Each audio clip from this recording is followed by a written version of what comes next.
छात्रों, मैं आरती यादव। आज हम हिंदी लोक भारती 9वीं कक्षा पहली इकाई कविता क्रमांक 9 इस कविता का अध्ययन करेंगे। अगर आपको कविता पसंद आए तो आप लाइक और शेयर करिएगा। आज की जो हमारी कविता है, कविता क्रमांक 9, वरदान मांगूंगा नहीं। और इस कविता के कवि शिवमंगल सिंह सुमन जी हैं। कौन है बच्चों? शिवमंगल सिंह सुमन जी। बच्चों, अब हम इनके बारे में थोड़ी सी जानकारी लेंगे। वो क्या है, जरा हम यहाँ पर ध्यान देंगे। इनका जन्म 5 अगस्त 1915 उनवा उत्तर प्रदेश में हुआ है और इनकी मृत्यु 26 जनवरी 2002 को हुई है। तो बच्चों, अब चलते हैं, इनका थोड़ा सा परिचय देखेंगे। वो क्या है? शिवमंगल सिंह सुमन जी यानी जन कवि शिवमंगल सिंह सुमन जी प्रगतिवादी कविता के स्तंभ थे। इनकी कविताओं में जन कल्याण, प्रेम, इंसानी जुड़ाव, रचनात्मक विद्रोह के स्वर मुख्य रूप से मुखरित हुए हैं। तो कहने का अर्थ क्या है यहाँ पर बच्चों? मुखरित होना यानी इनकी जो रचनाएं हैं वो अक्सर किससे जुड़ी हुई हैं? जन कल्याण से, प्रेम से, इंसानियत से जो है इनकी रचनाएं जुड़ी हुई है, इन्होंने रचनाएं की हैं। तो बच्चों चलो अब हम चलते हैं, इनकी जो प्रमुख कृतियां हैं उस पर ध्यान देंगे।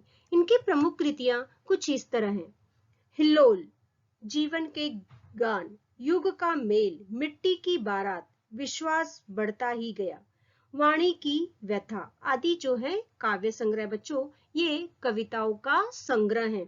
उसी तरह महादेवी की काव्य साधना, गीति काव्य, उद्भव और विकास। तो ये क्या है बच्चों? गद्य रचनाएं हैं। क्या है?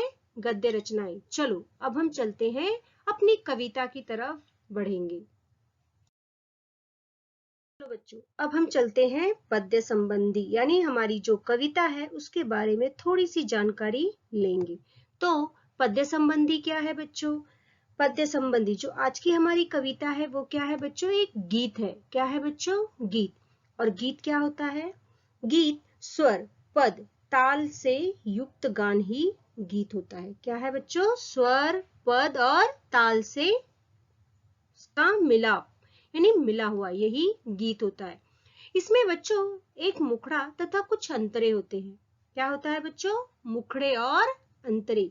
और प्रत्येक अंतरे के बाद मुखड़े को दोहराया जाता है, यानी कि जब हम अंतरे को पूरा करते हैं उसके बाद जो मुखड़ा होता है उसको हम दोहराते हैं।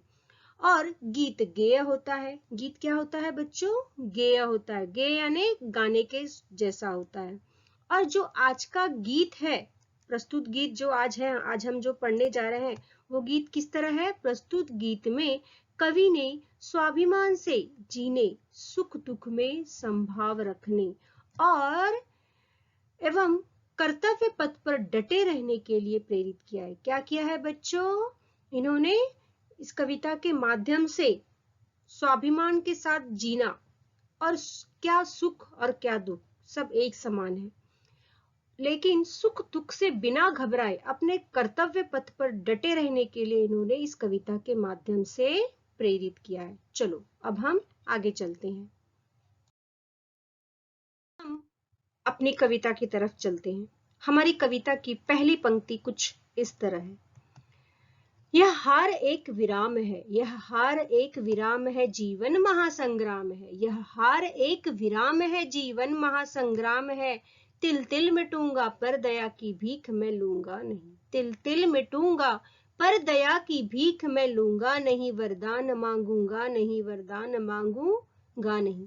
तो बच्चों यहाँ पे देखो कवि क्या कहना चाहते हैं। सबसे पहले हम कठिन शब्दों की तरफ चलते हैं। कठिन शब्द में हार, हार यानी पराजित होना, जो आपको अच्छी तरह से पता है, हारना।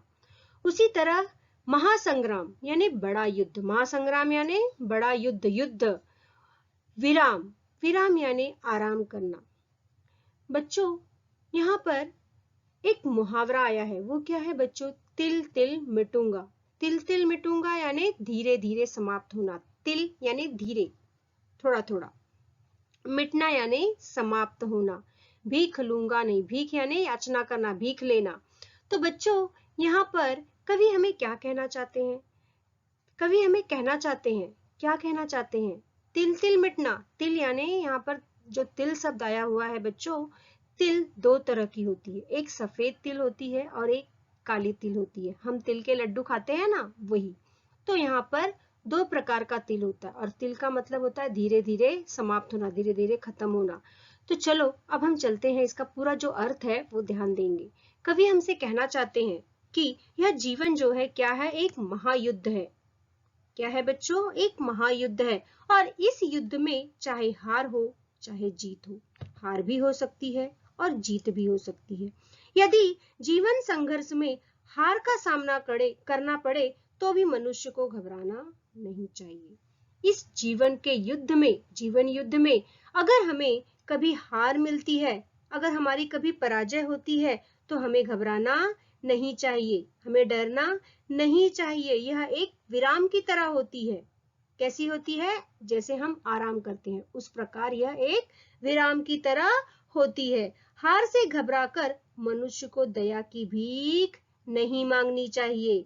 कवि क्या कह रहे हैं कि अगर हमें हार मिलती है, अगर हम पराजित हो जाते हैं, तो ऐसी परिस्थिति में, ऐसे हालात में भी हमें डरना नहीं चाहिए, हमें घबराना नहीं चाहिए, हमें दया की याचना नहीं करनी चाहिए। भले ही तिल तिल कर मैं मिट जाऊं, जिस प्रकार तिल एकदम छोटा होता है उसी तरह मैं थोड़ा थोड़ा करके समाप्त हो जाऊं, तब भी दया की याचना, दया की भीख नहीं मांगनी चाहिए, मुझे दया का वरदान नहीं मांगना चाहिए। तो कवि यही कहना चाहते हैं, चाहे कुछ भी हो जाए मैं दया की भीख नहीं लूंगा, दया की याचना नहीं करूंगा, वरदान नहीं मांगूंगा। चलो अब हम आगे चलते हैं। चलो बच्चों अब हम चलते हैं कविता की अगली पंक्तियों की तरफ। स्मृति सुखद पहरों के लिए, स्मृति सुखद पहरों के लिए, अपने खंडहरों के लिए, अपने खंडहरों के लिए, यह जान लो मैं विश्व की संपत्ति चाहूंगा नहीं, विश्व की संपत्ति चाहूंगा नहीं, वरदान मांगूंगा नहीं, वरदान मांगूंगा नहीं। तो बच्चों सबसे पहले हम कठिन शब्दों को देखते हैं। स्मृति, स्मृति यानी यादें, याददाश्त। सुखद यानी आप तो जानते हैं सुखी। प्रहरों, प्रहर, प्रहर यानी समय, वक्त। अपने खंडहरों के लिए, खंडहरों यानी भग्नावशेष, खंडहरों यानी भग्नावशेष यानी जो खंडहर होते हैं। उसी तरह संपत्ति यानी धन दौलत, संपत्ति यानी क्या है बच्चों? रुपया पैसा धन दौलत। तो यहाँ पे कवि हमसे क्या कहना चाहते हैं? कवि हमसे कहना चाहते हैं कि अपने सुख देने वाले क्षणों को, जो जिस पल जिस समय हमें सुख मिला है, अगर हमें वो याद हो, यानी वो यादगार बनाने के लिए, जहां पर हमें सुख मिला हो उस समय को हमें यादगार अगर बनाना है या अपनी इच्छाओं की पूर्ति करनी है, तो पूरे विश्व की संपत्ति भी अगर हमें मिल जाए। क्या कह रहे हैं कवि? कवि कह रहे हैं कि जिस समय हम सुखी होते हैं, उस समय जब हमारी सारी इच्छाएं पूरी करनी होती हैं, उस समय, वो समय, तो उस समय अगर हमें पूरे विश्व की संपत्ति मिल जाए, पूरे विश्व का, पूरी दुनिया की धन दौलत रुपया पैसा सब कुछ हमें मिल जाए, तो भी यह जान लीजिए मैं इस संपत्ति को नहीं चाहूंगा, मैं इस संपत्ति को नहीं चाहूंगा, मुझे यह संपत्ति या धन दौलत या रुपया पैसा नहीं चाहिए। कहने का अर्थ क्या है बच्चों? कहने का अर्थ यही है कि मैं इसे ठुकरा दूंगा। कौन ठुकरा देगा? कवि ठुकरा देगा। उसे वो संपत्ति नहीं चाहिए, लेकिन वह कभी किसी से वरदान नहीं मांगेगा, वो कभी किसी से वरदान नहीं चाहेगा। चलो अब हम चलते हैं कविता की अगली पंक्तियों की तरफ। हमारी अगली पंक्तियां कुछ इस तरह है। क्या हार में क्या जीत में, क्या हार में क्या जीत में, किंचित नहीं भयभीत में, किंचित नहीं भयभीत में, संघर्ष पथ पर जो मिले, संघर्ष पथ पर जो मिले, यह भी सही वह भी सही, यह भी सही वह भी सही, वरदान मांगूंगा नहीं, वरदान मांगूंगा नहीं। तो चलो अब सबसे पहले हम कठिन शब्दों को देखते हैं। हार, हार यानी आपको तो पता ही है बच्चों, पराजित होना। क्या है बच्चों? पराजित होना। किंचित, किंचित यानी जरा सा, थोड़ा सा। संघर्ष, संघर्ष यानी मुसीबत। पथ तो आपको पता है रास्ता, मार्ग। तो यहाँ पे कवि के कहने का अर्थ क्या है वो हम देखेंगे। कवि हमसे कहना चाहते हैं, क्या कहना चाहते हैं कि चाहे हार हो या जीत हो, कोई मायने नहीं रखते। यानी कवि के लिए हार जीत का कोई महत्व नहीं है, कोई मायने नहीं है। वे कहते हैं कि मुझे हार का सामना करना पड़े या जीत का, मुझे इसकी कोई चिंता नहीं। किसको बच्चों? कवि को इसकी कोई चिंता नहीं है। कवि को हार या जीत की कोई चिंता नहीं है, वो तनिक भी डरते नहीं है। जो संघर्ष का पथ है, जो रास्ता है, कौन सा रास्ता? संघर्ष का रास्ता।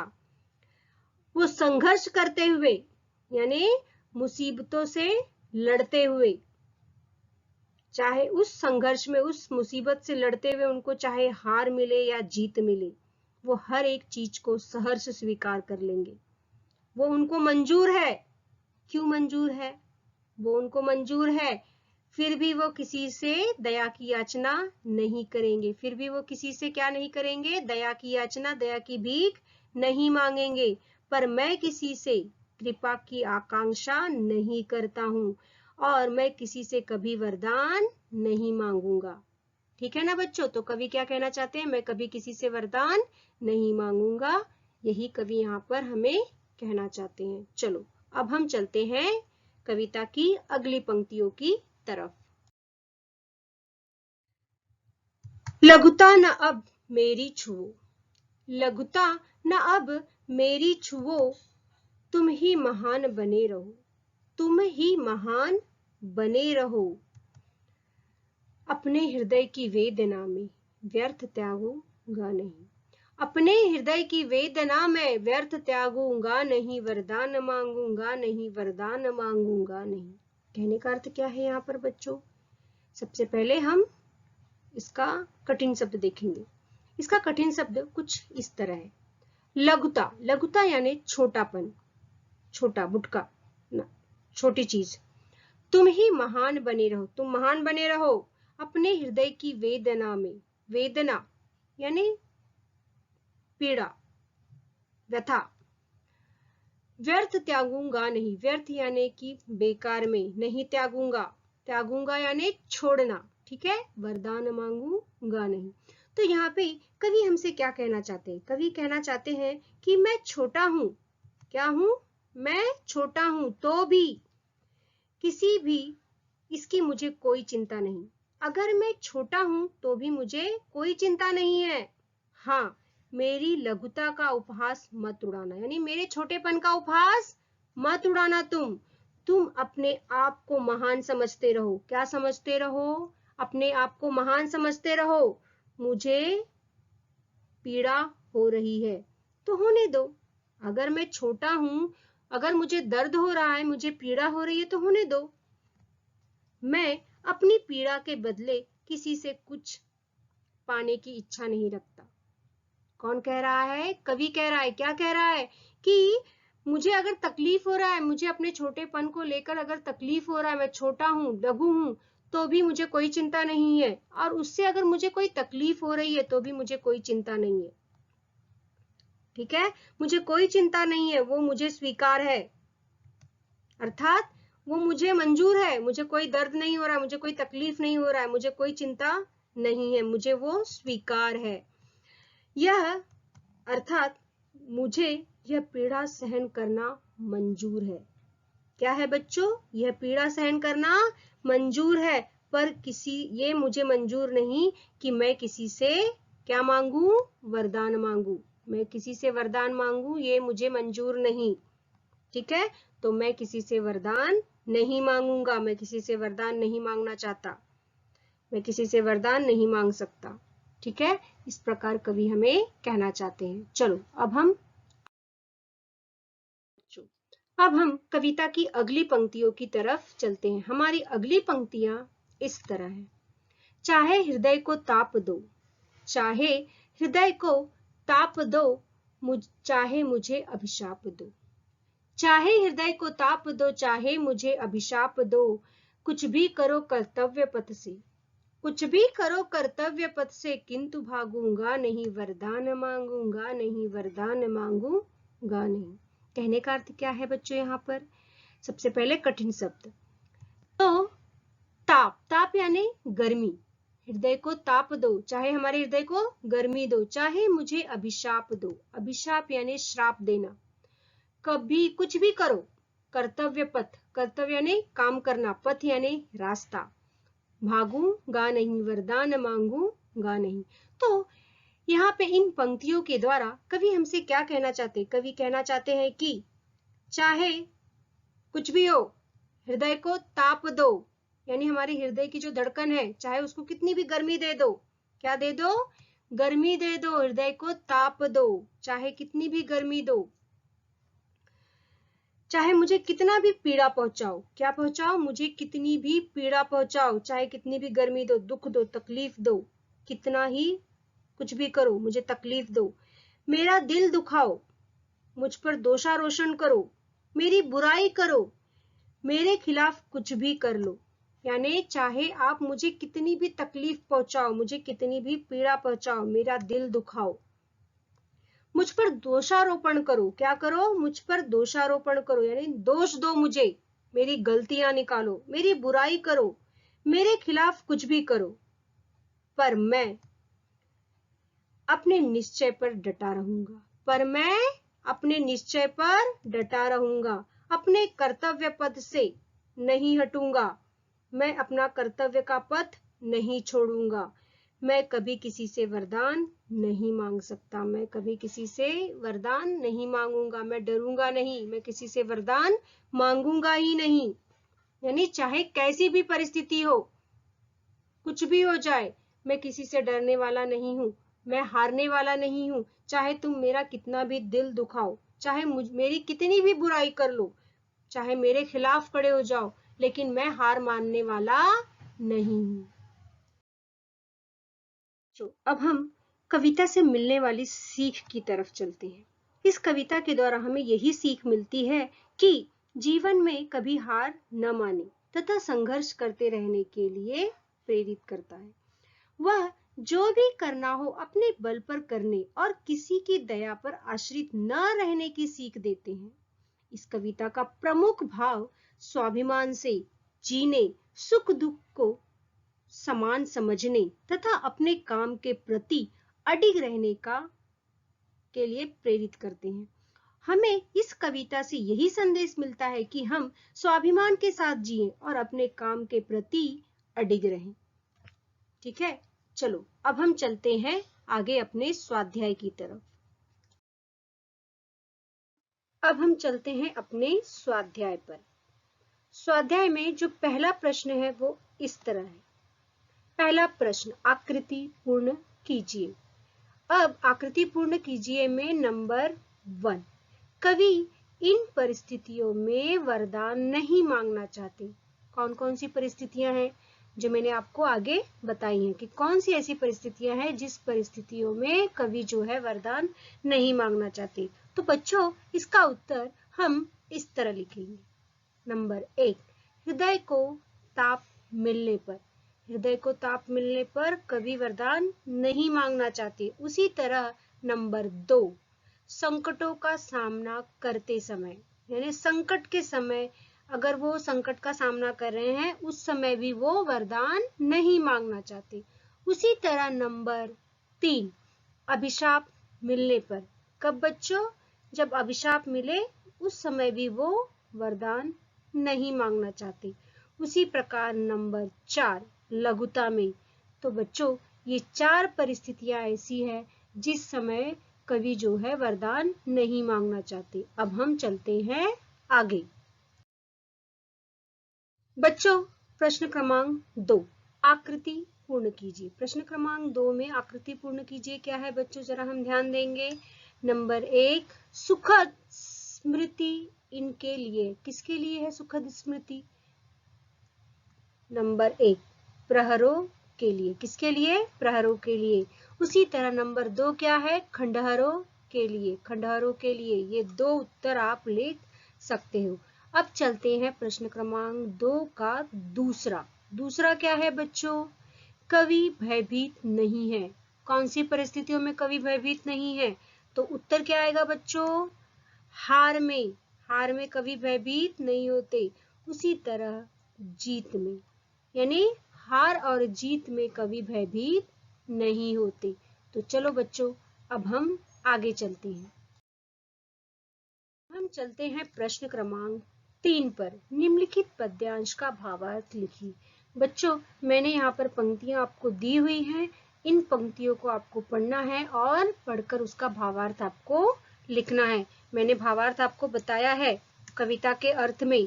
तो मैंने पहली पंक्ति क्या दी, यहाँ हर एक से लेकर वरदान मांगूंगा नहीं। यहाँ तक आपको जो है पंक्तियों को पढ़ना है, पढ़कर उसका भावार्थ आपको लिखना है। मैंने भावार्थ कविता के अर्थ के रूप में स्पष्ट किया हुआ है, आपको उसको ध्यान से सुनना है। ध्यान से सुनकर इसका उत्तर आपको खुद ही लिखना है। उसी तरह नंबर 2, नंबर 2 क्या है, लघुता से लेकर वरदान मांगूंगा नहीं तक। तो बच्चों ये सारे अर्थ आपको सुनने हैं ध्यान से। आपने अगर कविता सुनी है तो आप उसका उत्तर यहाँ पर लिख सकते हैं। उसी तरह बच्चों अब हम चलते हैं प्रश्न क्रमांक 4 पर। जीवन में परिश्रम का महत्व पर अपने विचार लिखिए। तो बच्चों जीवन में परिश्रम का क्या महत्व है उसको आपको सुनना है। सुनकर आपको लिखना है कि जीवन, मनुष्य के जीवन में मेहनत और परिश्रम का बहुत महत्व होता है। उसको आपको अपने शब्दों में उत्तर लिखना है। तो चलो अब हम आगे चलते हैं। तो इस तरह हमारी कविता पूर्ण होती है। धन्यवाद बच्चों।